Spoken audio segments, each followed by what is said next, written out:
법인들의 말씀을 듣겠습니다. 아까 진행하는 순서는 아까 소개하는 순서대로 진행을 좀 하겠습니다. 하고 싶은 말씀들 있으시면 허심탄회하게 해주셨으면 좋겠습니다. 먼저 첫 번째를 우리 홍승건 한우농사를 짓고 있는 청년 농업인께서 해주시겠습니다. 마이크 좀 전달해 주시겠습니까? 네. 네, 안녕하십니까. 안성에서 한우를 키우고 있는 홍승건입니다. 반갑습니다. 오늘 이렇게 또 이재명 대표님과 이렇게 의원님들 앞에서 말을 하려니까 너무 떨려서 저도 좀 적어왔습니다. 양해 좀 부탁드리겠고요. 제가 이제 드릴 말씀은 지금 청년 창업 농업인과 농촌의 현실은 어둡습니다. 지금까지 농촌은 직원 및 일손을 구하기 어려웠습니다. 내국인은 비싼 인건비와 농업 농촌 기피로 또 최근 코로나19로 외국인 인력이 빠져나가 인건비가 30% 이상 상승으로 인력 부족, 경영비 증가, 어려운 농촌의 현실입니다. 이러한 이유들로 농촌에는 젊은 청년이 필요합니다. 최근 정책 사업으로 청창농 제도를 만들어 농업 농촌의 청년을 유입시켜 통계적으로는 수가 늘었으나 대부분 청창농은 현장 실무 기술과 경영 지식 부족, 그리고 대출 원리금을 갚느냐, 투자, 수비 잡에 이어서 탈루하는 사례가 생기고 있습니다. 이러한 문제를 좀 줄이기 위해서 이런 방법으로 농촌의 인력 부족 사태 해결과 청창농에게는 안정적인 수입 및 현장 기술과 경영 지식을 배우는 연속 프로그램으로 전업농 또는 이제 기업농과 같은 전문 농가와 청창농을 이어주어 농가에게 청년 인력을 매칭하여 현장 기술을 연수하고 이러한 정책으로 농촌은 인력난을 해소하고 청창농은 전문 기술과 경영 기술 및 임금을 받음으로써 향후 창업을 했을 경우 안정적으로 성공적인 농창업을 기대할 수 있을 것입니다. 청년 농업인에 대해서 무한 지원도 좋지만 자생할 수 있는 정책을 부탁드리겠습니다. 그리고 또 한 가지 좀 말씀드릴 거는 농업인에 대한 인식을 좀 개선시켰으면 좋겠습니다. 어른들이나 젊은 사람들 회사에서 힘들어서 그만두고 싶을 때 때려치고 농사나 지으러 시골에 내려가지 라는 말을 들을 때 자존심이 굉장히 많이 상하거든요. 실제로는 그렇지 않은 상황인데요. 이 같은 문제는 이제 어렸을 때부터 좀 교육이 필요하다고 생각합니다. 그래서 좀 교육 교육청과 좀 협의가 돼서 이 농업인 인식 개선이 어렸을 때부터 좀 교육을 통해서 더 나은 방향으로 가길 바라겠습니다. 네, 감사합니다. 예, 감사합니다. 말하려면 떨리기 때문에 미리 준비까지 해오신 것 같습니다. 감사하다는 말씀 드리고요. 다음은 시설채소 농사를 짓고 있는 이혜를 청년 농업인께서 말씀해 주시겠습니다.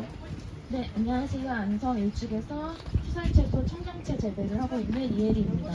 저는 이제 비농한 지는 한 3년 정도밖에 되지 않았고 청년 창업 후에도 허가할 지가 이제 2년, 3년 차인데 아직 토지 구매는 하지 못하고 임대로 지금 농업을 하고 있어요. 이제 저희 청년 창업 후에도 제일 많이 하는 소리가 현실에서 이제 하는 제가 가는 카페에서 항상 나오는 말들이 우리는 그 사업 계획서도 제출하고 면접도 보고 해서 선발이 된 청년 농업인이 있는데 네, 너무 떨리네요. 네. 네. 근데 이미 이제 지원이 확정된 사람들인데도 막상 농업이나 농신고에 가면은 대출 승인이 나질 않아요. 아시는지는 모르겠는데 아무래도 청년들이 저희가 이제 각 사회에 나와서 무슨 실력이 있는 것도 아니고 광고가 있는 것도 아니라서 이제 그거를 좀 감안해서 대출 승인을 해주셔야 하는데 담당자분들이 이 현실을 잘 모르시고 좀 이런 정책에 관해서도 잘 모르시는 것 같아요. 그리고 지역으로 갈수록 더 심해지고 농협을 한 3군데 정도 뺑뺑이를 돈다고 하시더라고요. 그래도 승인이 안 나는 경우도 있고 이럴 때는 어떻게 하냐 이런 질문 글들도 많이 받고 저희가 이제 농업으로 자리를 잡기 위해서는 그 기본 등가지가 토지 구매부터 시작을 해야 집을 짓고 뭐 6차 산업을 하든 뭐 치유 농업을 하든 스마트홈을 하든 하는데 일단 거기가 또 막히니까 이거를 조금 저희가 새로운 정책을 원하는 게 아니고 그 지금 있는 정책이라도 잘 실현될 수 있도록 많은 도움을 주셨으면 좋겠습니다. 감사합니다. 예. 아무래도 이제 토지 농업을 하기 위해서는 토지가 필요한데 이제 신용 상태에 따라서 대출이라든지 농심부 대출이 참 원활하게 되지 않는다는 애로사항을 좀 말씀해 주신 것 같습니다. 예, 다음은 대추 농사를 짓고 있는 우리 오은식. 예, 안녕하세요. 저는 안성에서 대추를 키우고 있는 오은식입니다. 먼저 좋은 말씀 해주신 이재명 대표님 진심으로 감사드리고요. 아까 농해수위 소승병훈 위원장님께서도 말씀해 주셨는데 정부의 청년 농업 관련 사업이 대부분 귀농이나 스타트업 등 초기 농업에 치중되어 있어 기존에 농촌을 지켜온 청년 농업인들이 차별을 느끼는 경우가 있습니다. 따라서 이제 귀농, 승계농, 후계농 등 창업농 등 다양한 유형에 따른 세분화의 지원책이 필요하다 생각합니다. 현재 승계농 같은 경우는 자녀가 기업을 이어가려면 상속세 및 취득세를 마련하기 위해 농지를 다 처분하고 그리고 대출을 받기 위해서 이제 대출을 받다 보니까 이제 경영 불안을 겪을 수 없는 구조밖에 없습니다. 그래서 이에 대해서 어떻게 생각하시는지도 궁금하고요. 네, 질문을 이것으로 마치도록 하겠습니다. 감사합니다. 예, 감사합니다. 아무래도 이제 농촌의 청년들이 처음 오면 이제 성장 사다리 체계를 말하는 것 같습니다. 처음에 농사짓게 된 청년들, 또 기존의 농업을 계속 해왔던 그 청년농들이 각각의 사다리를 통해서 어떻게 성장해 갈 건지에 대한 대책을 좀 말씀해 주신 것 같습니다. 다음으로는 배농사를 짓는 청년승례님께서 해주시겠습니다. 네, 안녕하세요. 안성시 공도읍에서 배농사를 짓고 있는 천민승이라고 합니다. 이재명 당대표님께서 모두 발언에서도 말씀해 주셨지만 농촌 지역은 인구 감소와 고령화로 지금 농촌 소멸의 심각한 위험을 겪고 있습니다. 그래서 여기 있는 저희 안성 청년 농업인들도 배농을 해서 큰 꿈을 갖고 왔지만 막상 살아보니까 많은 청년 농업인들께서는 이제 현실적 경영의 어려움을 말씀하셨지만 저 같은 경우에는 저희 5 청년 농업인 중에 결혼을 한 친구가 한 명도 없습니다. 저희가 결혼을 하고 아이를 낳아서 인구를 늘리는 이런 선순환 구조가 되지 않는 환경 구조라서 저희가 못하는 것도 없잖아 있습니다. 왜 그러냐면 저희가 만약 아이를 낳고 교육을 해야 되고 문화생활을 해야 되고 이런 문화적인 환경이 조성이 돼야 요즘에는 아이를 낳고 좀 그러는데 그런 여건이나 아니면 조건 자체가 너무나도 도시지역, 대도시가 아니더라도 중소도시라도 너무나도 환경적인 요건이 비교가 되기 때문에 이런 부분은 저희 경기도에서도 느낄 정도면 좀 더 밑에 있는 남쪽인 충청도나 혹은 전라도나 경상도에 있는 청년 농업인들 분께서는 훨씬 더 좀 크게 느껴진다고 생각합니다. 이런 부분은 시 차원에서도 해결할 수 있는 부분은 아닌 것 같고 국가적인 차원에서 관련 거점이라든지 이런 제도적인 부분을 보완해 주셨으면 하는데 이에 대해서 한번 답변 부탁드립니다. 아무래도 이제 청년들이 와서 결혼을 하고 사는데 교육 문화적인 여건에 대한 말씀이 되셨습니다. 지금까지는 이제 안성 청년 농민들께서 말씀해 주셨는데요. 이제 타 지역에서 오신 우리 청년 농업인들 말씀도 좀 들어보겠습니다. 김종명 사무국장님 먼저 해주시겠습니까? 네, 안녕하십니까. 오늘 제가 제일 멀리서 온 것 같은데 경북의 제일 남쪽인 청도에서 올라왔습니다. 저는 가업을 3대째 이어서 사과농사, 감농사 짓고 있으면서 농사만 짓는 게 아니라 지역에서 청년 활동가로서 지역의 활동가로도 살고 있는 반농 반엑스라고 하는 다양한 직업을 가진 엔잡러이기도 합니다. 그래서 오늘 올라와서 드리고 싶은 말씀이 여러 가지지만 딱 정리해서 딱 3가지만 말씀드리고 싶은데요. 꼭 농업인들 중에 아까도 모두에 발언해 주셨지만 40세 미만의 농업 경영주가 1.2%밖에 되지 않으면 우리 대한민국의 농업인 인구가 200만 정도인데 그러면 약 20-30년 뒤에 이 농업인 인구가 얼마나 많이 줄어들게 될지에 대해서는 지금 불을 보듯 뻔한 상황입니다. 그래서 이게 사실은 국가에서도 농업 대전환이라는 말로 이제 농업에 대한 여러 가지 정책들도 만들어내고 있지만 실질적으로 민주당에서부터 먼저 가장 시급하게 바라봐야 될 게 이 농업의 안보와 인구를 지켜나가는 것들에 대한 특별위원회 같은 공간들이 지금도 어느 정도 있는 걸로 알고 있지만 더 강력하게 가장 먼저 만들어져야 되지 않을까, 활동이 많아져야 되지 않을까 생각하고요. 두 번째로는 지금 보면 우리가 청년 농업인에 대한 정책들이 다 개별 농가 그리고 개인에게 많은 지원들이나 혜택들이 가고 있는데 실제 농업이 살아나기, 농촌이 살아나기 위해선 좀 공동체를 많이 육성하는 사업들이 더 활발해져야 된다고 보고 있습니다.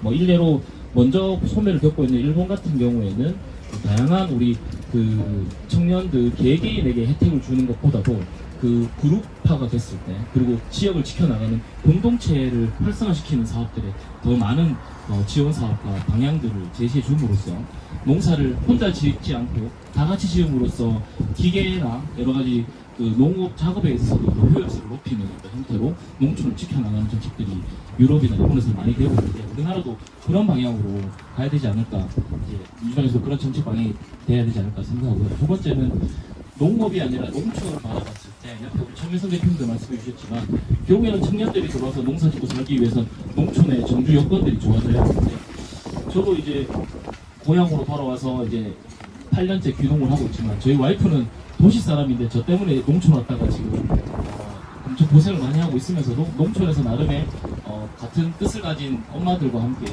11명의 엄마들이 모여서 육아 공동체를 만들어서 공동 육아를 해 나가고 있습니다. 어떤 지자체의 도움 없이 자발적으로 그렇게 해 나가고 있는데요. 그러다 보니까 11명의 엄마들이 같이 키우다 보니까 너도 나도 아이들을 하나둘 더 놓으면서 11명의 엄마들이 29명의 아이를 같이 키우고 있습니다. 그래서 평균 우리 그 아이 자녀수가 2.7명인데 지금 너도 나도 이제 셋째, 넷째가 있고 둘째 가진 엄마들은 나도 셋째를 가져야겠다는 그런 마인드까지 생길 정도로 육아 공동체가 형성 많이 되고 있는데 정부에서도 예전에 여성가족부에서부터 시행했던 가족 품앗이 제도라는 게 있어서 한 달에 3가족 이상이 모이면 활동하는데 지원금을 주는데 그 한 달에 딱 3만 원 줍니다. 3만 원으로 그냥 밥 한 끼 먹으면 끝날 돈으로 좀 정부에서는 저는 개인적으로 생색내고 있지 않나라고 생각하는데 그런 그 개인에게 출산지원금을 1,000만 원, 2,000만 원 준다고 해서 애를 놓지 않습니다. 저희 사실은 오늘 이 자리에 저희 와이프가 왔어야 되는데 뱃속에 지금 셋째가 만삭이라 제가 좀 이 자리에 대신 왔는데 저희 와이프가 1만 원 꼭 전해달라고 했습니다. 정부에서 지자체에서 주는 출산지원금이 아무리 커봤자 그게 수억 원이 되지 않는다면 아이를 놓지 않을 것이다. 하지만 내가 아이를 키우다 보니 느꼈던 건 아이를 키우는 게 힘든 게 아니라 혼자 키우는 게 힘들었던 것 같다. 예전에는 우리가 농촌에서 마을이 아이를 키워주고 공동체가 아이를 키워줬는데 농촌의 공동체가 무너져가고 있는 이 시점에 새로운 젊은 사람들끼리 공동체를 활성화시키고 육성하는 그런 좀 감성적인 우리 정책들이 많이 생겨야 되지 않을까, 이런 제안을 두 번째로 드리고 싶고, 마지막으로 아까도 모두에 말씀해 주셨지만 결국에는 우리 농민들이 안정적으로 농사를 짓고 그리고 도시에 있는 사람들이 농촌으로 가고 싶다는 마음이 들려면 안정적 소득이 되어야 할 것입니다. 그래서 문재인 정부에서 공익적 직불금 제도가 많이 개선되어서 소농인 그 작게 농사 짓는 분들에게도 공익적 직불금으로 많은 직불금이 늘어나긴 했지만 사실 그래봤자 1년에 1,200만 원밖에 되지 않습니다. 그래서 농민 기본소득이 전국적으로 확대되어서 꼭 최소한 월 50, 월 100 이 정도 된다면 1년에 500에서 1,000만 원 정도의 안정적으로 국가가 지원해주는 기본소득이 만들어진다면 더 많은 도시의 청년들이 시골에 들어와서도 더 오랫동안 버티면서 더 성장할 수 있지 않을까 생각하면서 직불금제도가 많이 바뀌었는데 사실 기본소득이 더 확대되는 게 민주당이 꼭 정책적으로 잘 만들어지면 좋지 않을까 마지막으로 말씀드립니다. 이상입니다. 예, 김정민 사무국장님 감사합니다. 우리 대표님하고 정책위원장님 소리가 답변하시려면 머리가 아플 것 같습니다. 여러 말씀들을 많이 해주셨는데 아까 그 공동육아는 상당히 의미 있는 내용으로 받아들입니다. 저희들도 정책적인 고민을 더 많이 해보겠다는 말씀 드립니다. 다음은 안재은 청년농업인께서 말씀해 주시겠습니다. 네, 반갑습니다. 청주에서 온 안재은이라고 하고요. 저는 청주 분리면 마동리라는 작은 마을 40명밖에 안 살고 대부분 80대 노인들밖에 안 계시는 마동리라는 마을에서 체리 농사를 지으면서 어르신들과 같이 유튜브 활동을 해서 또 이런 콘텐츠들을 통해서 어르신들 농산물로 기획 상품을 만들고 있고요. 이렇게 해서 어르신들의 팔로우를 모아드리는 일을 하고 있어서 저희 촌스라는 기업으로 지역과 상생하는 역할을 하고 있습니다. 하지만 저도 처음에 시작은 농사로 먼저 시작했는데 300평이라는 이제 농업인의 기준이 300평이어서 300평 일을 시작했고 결과는 이제 망했다라고 볼 수가 있는데요. 300평의 농사를 하게 되면은 고라니가 다 첫 해는 고라니가 다 먹어가지고 이제 수확하는 게 거의 없었어요. 그 해에 제가 수익이 한 30만 원 정도밖에 안 났거든요. 그래도 저는 이제 농촌의 뜻이 있다고 생각을 해서 여기서 더 잘 살아보겠다 해가지고 저는 선택을 한 게 반엑스를 해야겠다라는 생각을 했거든요.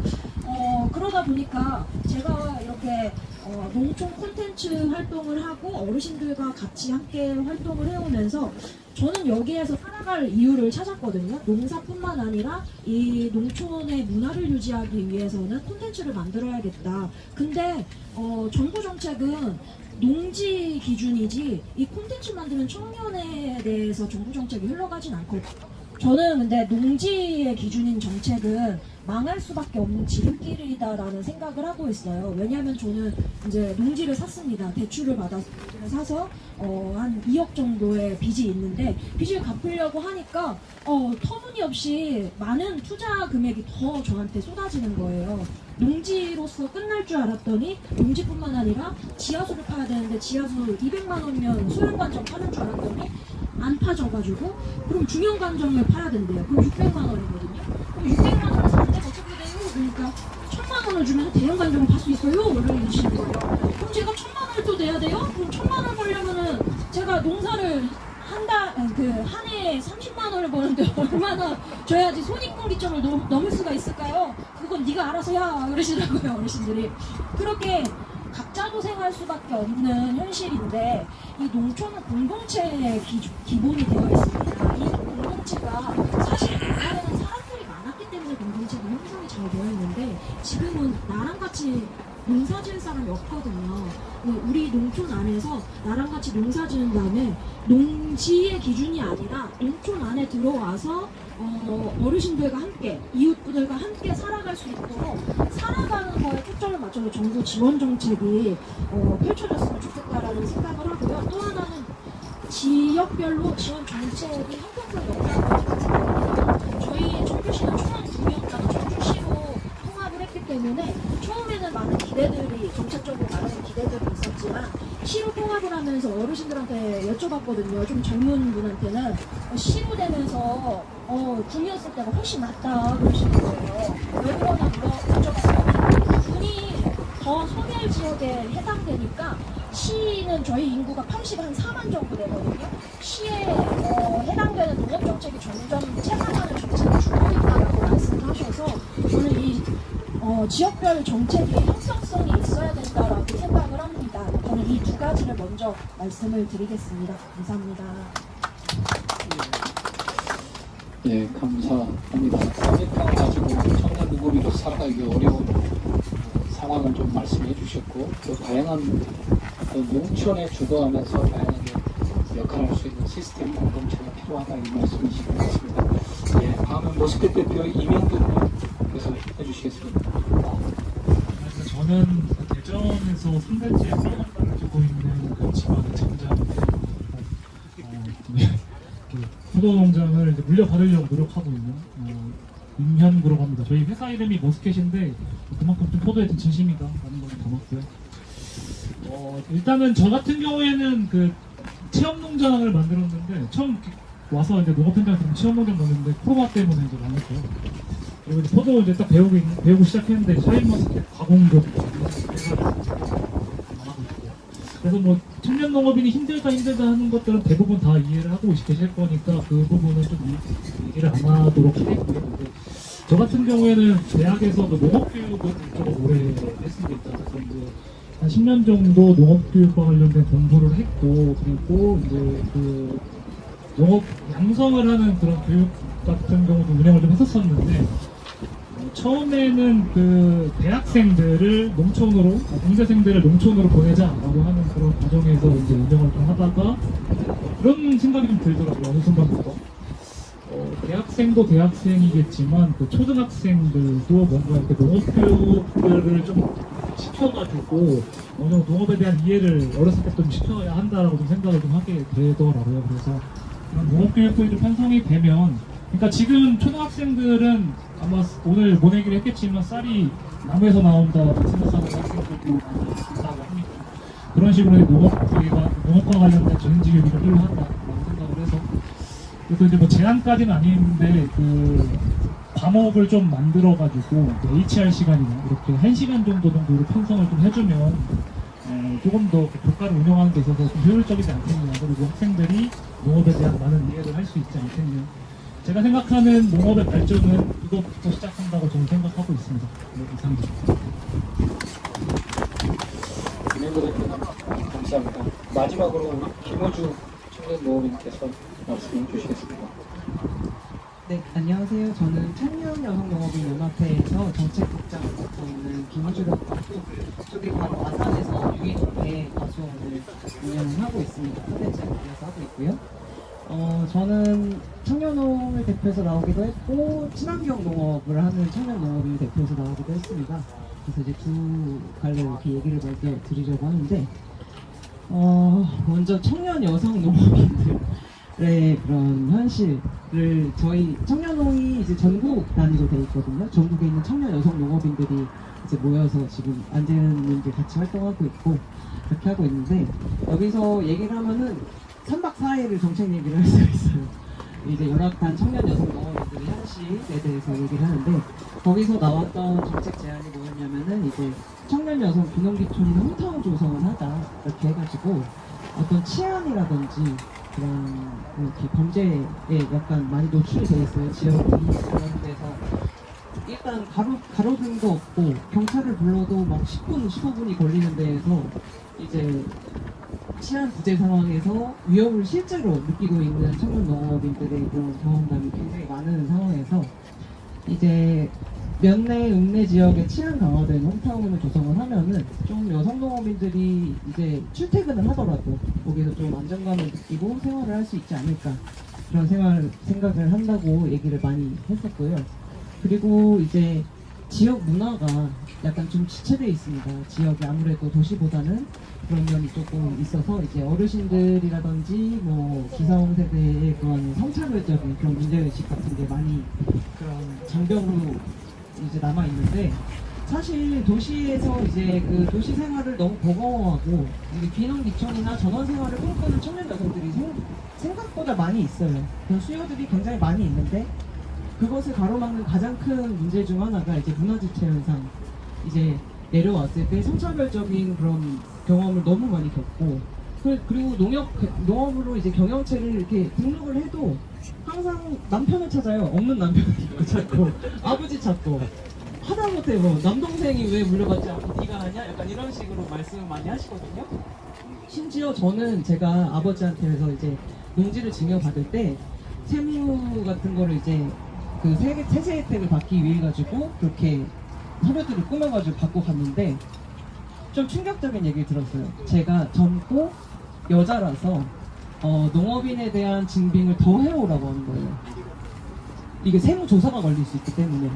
그래가지고 어이가 없어가지고 아니 제가 이 같은 나이에 남자였으면 이런 얘기를 들었을까요? 라는 얘기를 했지만 거기서는 이런 상황이 굉장히 드문 케이스이기 때문에 이제 그 조사관의 눈에 뜰 수밖에 없다 이런 식으로 얘기를 할 정도로 시스템 자체가 굉장히 남성 중심적으로 구성이 되어 있고 이런 부분에서 여성 농업인들이 자꾸 위축되고 그런 현실이 있기 때문에 이런 농촌 커뮤니티를 중심으로 한 농촌 특화형 성인지 감수성 교육이라든지 인권 교육 같은 것들이 많이 이제 퍼져나가서 이런 문화적인 장벽을 낮춰줘야지 그 도시에서 지금 내려오고 싶어가지고 조금 안달이 나는 분들도 많이 계신데 그분들을 위해서 그런 지역이 좀 준비된 모습이 돼야 되지 않을까 이런 것들을 정부에서 많이 주장을 하고 이런 것들을 잘 실천하는 지역을 포상한다거나 그런 지정을 해가지고 여성 친화적인 그런 지역 커뮤니티가 돼 있는 곳에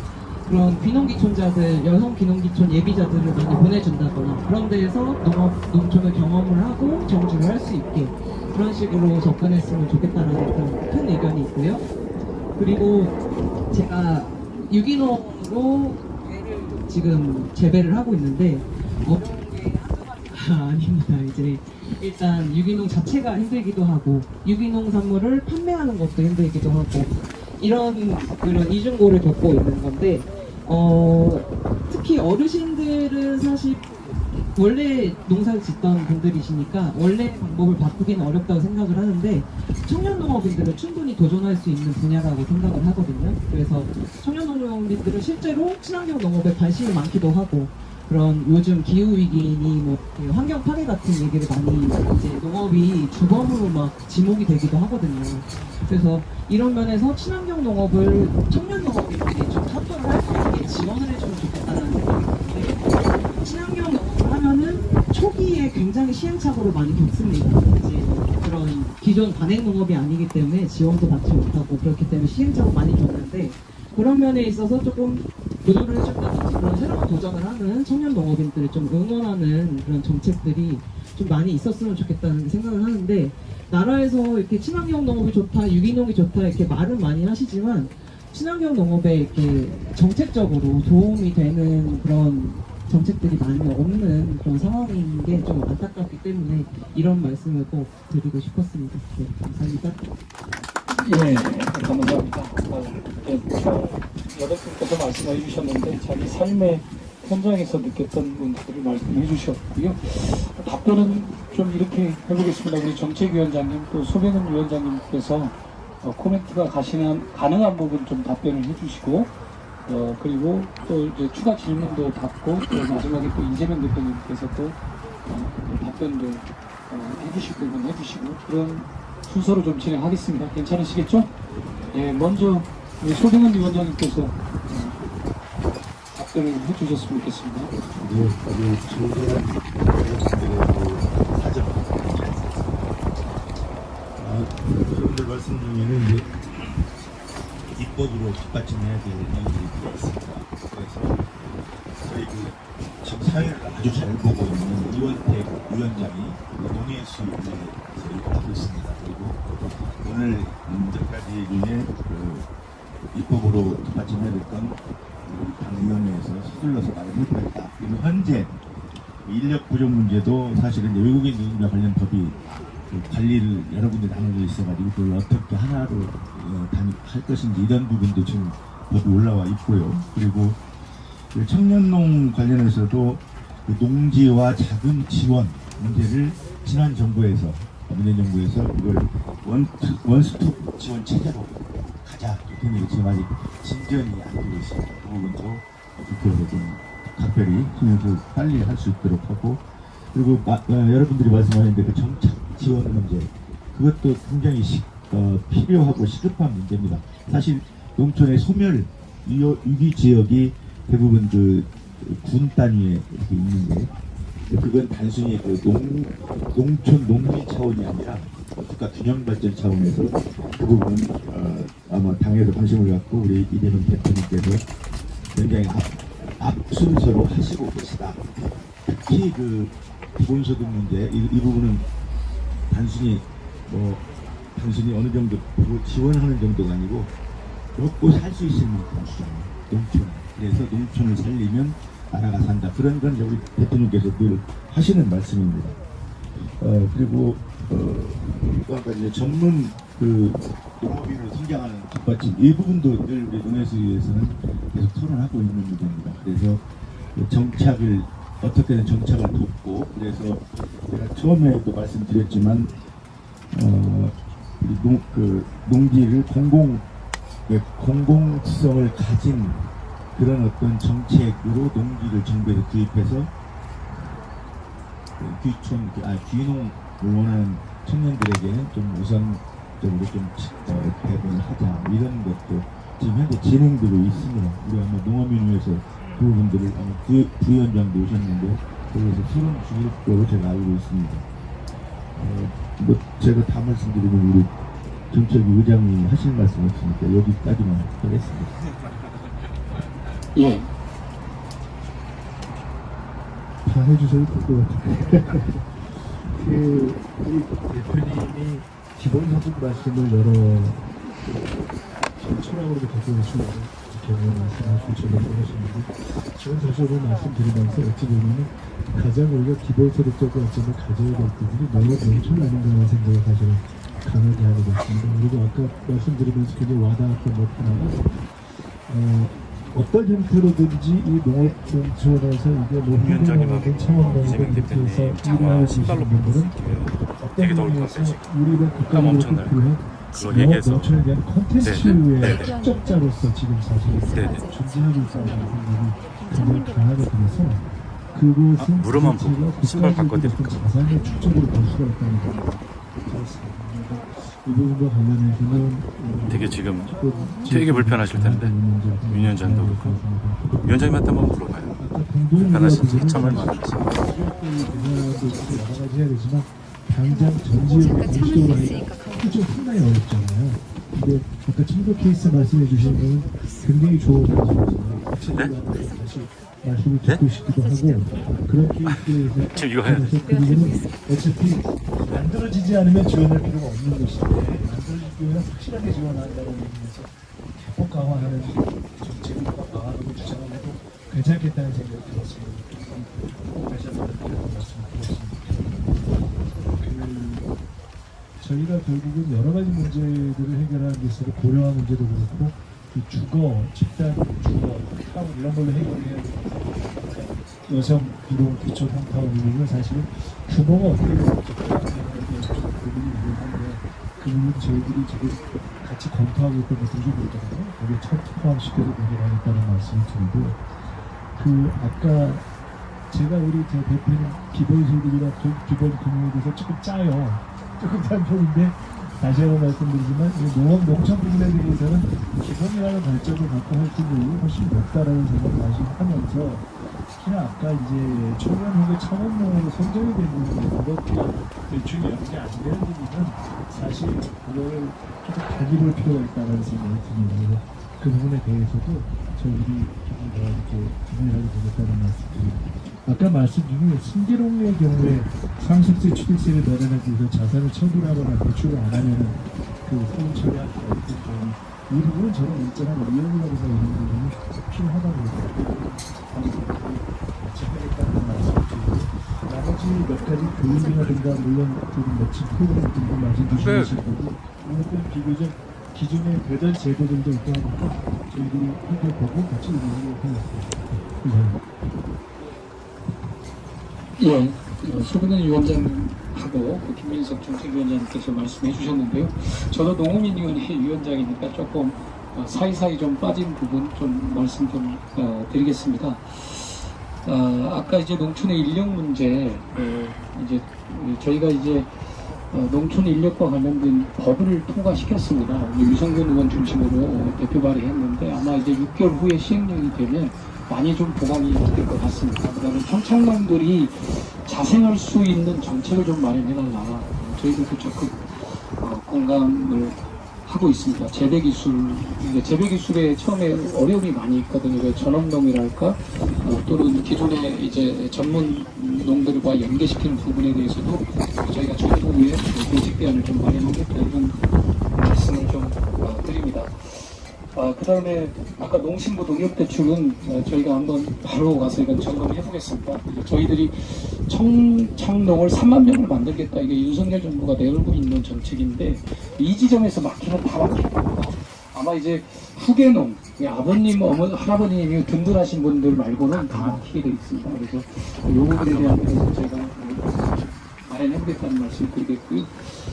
농촌에 언젠가는 와서 일을 하게 되면 좀 지나면 또 기존 청년농이 되잖아요. 청년농을 50세까지 올지는 모르겠지만 그렇게 되면 농촌에 와서 성장 사다리가 있어야 합니다. 언제 오든 초기에 왔을 때 또 일정 시간 지난 다음에 계속 성장할 수 있는 그런 성장 사다리 체계인데 자영업자 소상공인 중소기업인들은 성장 사다리 체계를 비교적 잘 구축되어 있는데 청년 창업으로 들어오시는 우리 청년 농업인들한테는 그런 청년 사다리 체계가 좀 필요한 것 같고 여기에 따른 이제 교육 문화적 여건들 잘 구축하는 게 아까 좀 절박한 말씀을 주셨습니다. 그다음에 제가 이제 여성 농업인 지위와 관련해서는 지금 법이 상정되어 있습니다.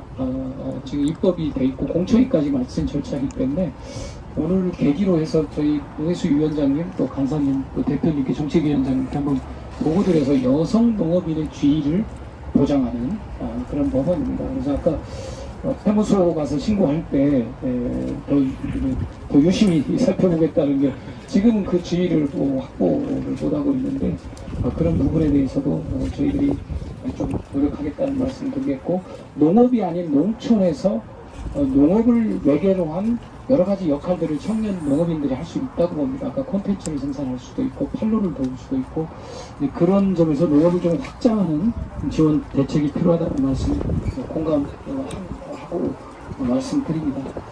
예, 그 외에도 좀 여러 가지 있는데 제가 여기 다 적어놨습니다. 말씀하신 분들 다 적어놨고요. 별도로 제가 피드백을 드리는 걸로 하겠습니다.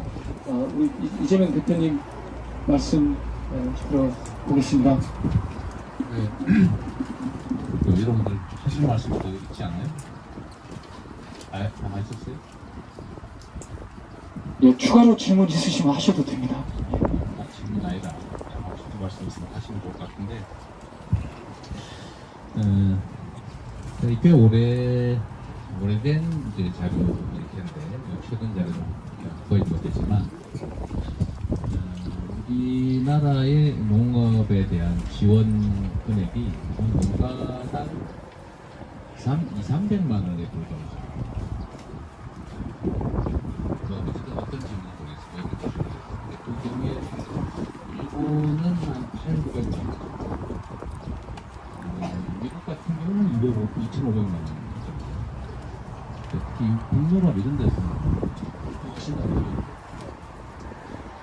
전 세계적으로 보일 때 선진국이라고 하는 나라들이 농업을 투자하는 재정 지원 금액을 비교해 보면 정말 우리나라의 경우 턱도 없이 작다는 거예요. 아까도 말씀드렸지만 이걸 이제 비교 후에 그러니까 여러 산업 중에 하나 1차 산업 이렇게 보니까 사실 여기 투자하는 건 낭비죠. 효율도 떨어지겠다고 보여지고 그거보다는 다른 새로운 산업에 투자하는 게 훨씬 낫다. 농촌 지역에 뭐 투자를 한다고 하는데 그건 남는 게 없다. 효율적이다. 이런 판단들이 많이 있는 거죠. 농촌에서 연구를 보이는데 지금 보면 농촌 특별회계라고 합니다. 이거는 반드시 농촌 지역에 일종의 기반시설에만 쓰게 되어 있으니까 그걸 쓸 때가 없어가지고 반드시 시설을 해야 됩니다.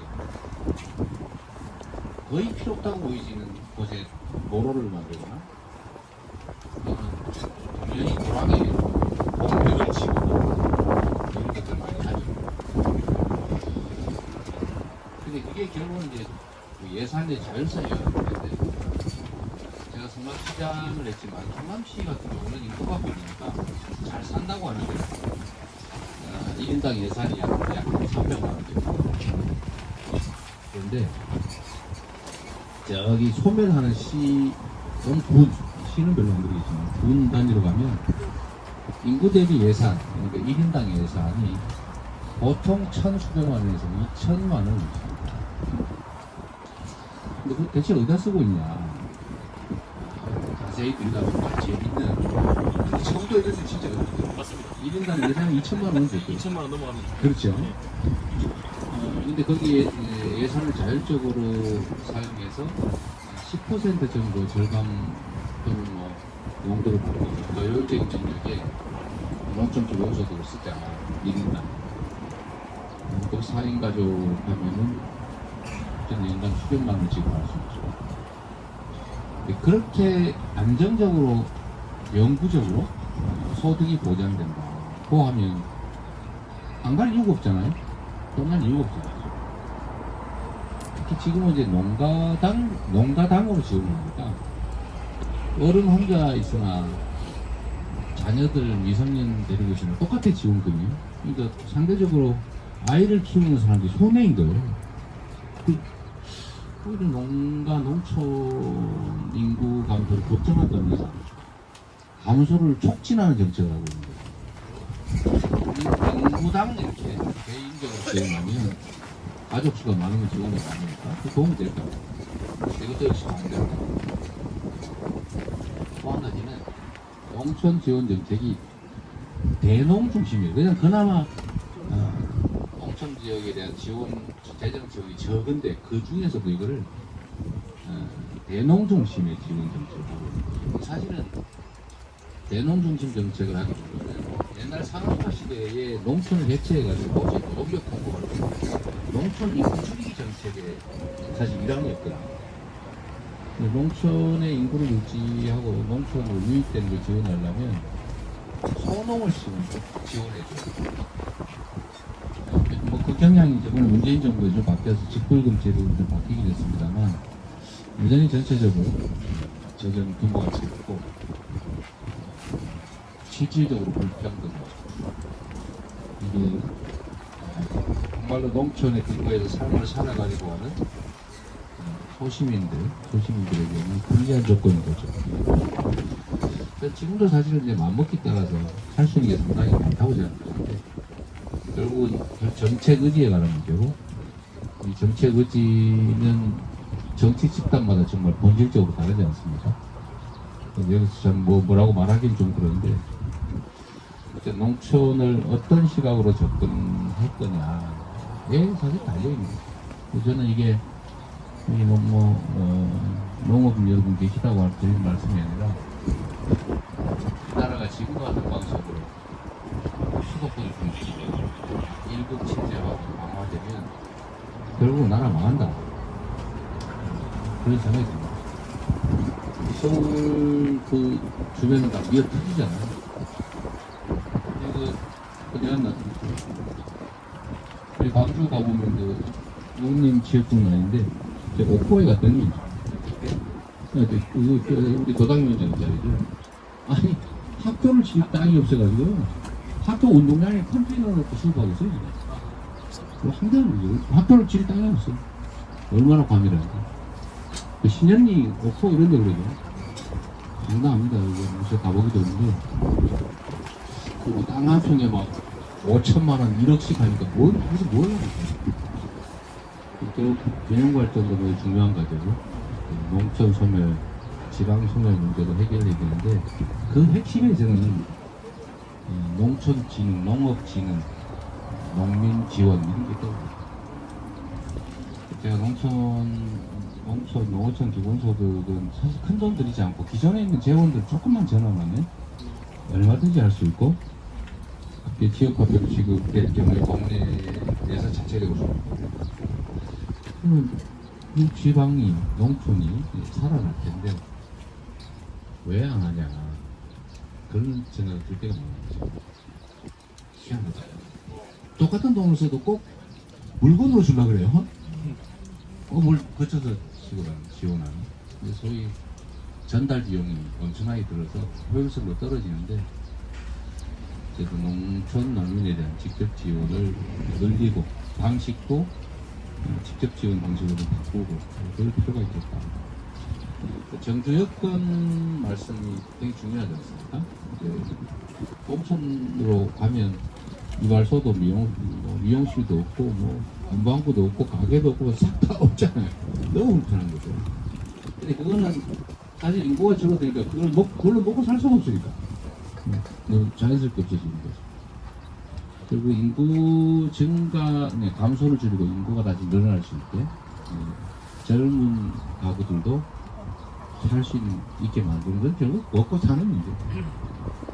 최소한 안정적 소득이 유지되고 여성들 입장에서 치안 문제나 이런 것들 잘 해결되고 공동묘가에 대한 지원도 좀 강화해주면 굳이 유치원 어린이집 안 지어도 괜찮습니다. 훨씬 더 효율적이죠. 그 지원을 좀 늘려서 부모들 손에서 잘하면 훨씬 낫거든요. 어머니 손에서. 정책적 전환이 필요할 텐데 저희 민주당도 저도 노력하겠지만 결국은 그 정책을 집행할 권한이 있냐 없냐의 문제다. 여러분들 반갑고요. 그리고 정말 아쉬운 얘기는 저희가 참 농촌을 위해서 노력하는데 농어민 지원 지지율은 왜 이렇게 안 올라가는 거예요? 훨씬 이상해요. 저희 노력이 부족해서 그렇겠죠. 앞으로 좀 더 노력하도록 하겠습니다. 만나서 반갑고요. 여러분도 정말 희망 있는 삶을 살게 되길 바랍니다.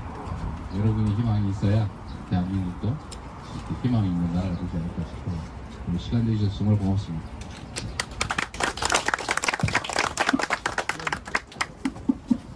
예, 뭐 혹시 마지막으로 하신 말씀 계시면 우리 김정면 선생님.